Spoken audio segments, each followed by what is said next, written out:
নমস্কার বন্ধুরা, চলো আজকে আবার একটা নতুন লটকনের ভিডিও নিয়ে চলে এসেছি। আগের ভিডিওতে তোমরা আমাকে অনেক সাপোর্ট করেছো, তাই এটা তোমাদের জন্য।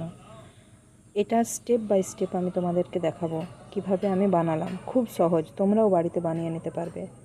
আমি লটকন বানানোর জন্য 4 ইঞ্চি 4 ইঞ্চি করে, এদিকেও 4 ইঞ্চি এদিকেও 4 ইঞ্চি, দুদিকেই 4 ইঞ্চি করে নিয়ে নিয়েছি।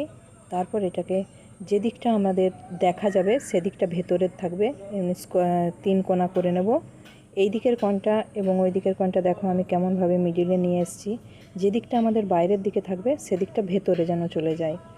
তারপর দড়িটা মিডিল বরাবর রেখে, ঠিক মিডিল পোর্শন বরাবর রেখে এরকমভাবে টাইট করে ধরে নিতে হবে এবং এই লম্বালম্বি সেলাই করে নিতে হবে।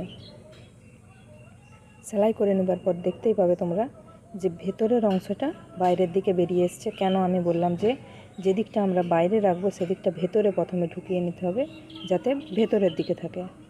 দেখতেই পাচ্ছ, দেখো বাইরে বেরোলে ভেতরের অংশটা দেখো বাইরে বেরিয়ে গেল। যেই ডিজাইনটা আমরা বাইরে আনতে চাই সেটাকে ভেতরের দিকে রাখতে হবে। এবার আমরা ওই লটকন থেকে 2 ইঞ্চি দূরত্বে আরও একটা সেমভাবে লটকনের কাপড়টাকে আমরা লাগিয়ে নেব, সেলাই করে নেব। এইভাবে তোমরা যতগুলো করতে চাও ততগুলো করে নিতে পারো। আমি টোটাল 4টে করে করেছি, তাহলে আমার 4টা 4টা 2টো 8টা, আমি টোটাল 8টা কাপড় কেটেছিলাম। তো তোমরা যদি চাও আরও কাছেও করতে পারো, ডিস্টেন্সেও করতে পারো, যেমন চাইবে করতে পারবে। তো কেমন লাগলো আমার লটকনটা? লাইক শেয়ার কমেন্ট করতে ভুলবে না। ভিডিওটা ভালো লাগলে সাবস্ক্রাইব করো, আর আরও নতুন নতুন ভিডিও পেতে আরও উৎসাহের জন্য আমার চ্যানেলটাকে অবশ্যই সাবস্ক্রাইব করবে।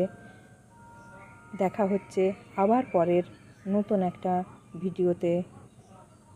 সবাইকে অনেক অনেক ধন্যবাদ আমার পুরো ভিডিওটা দেখার জন্য। আশা করছি আপনাদের ভালোই লেগেছে। নমস্কার।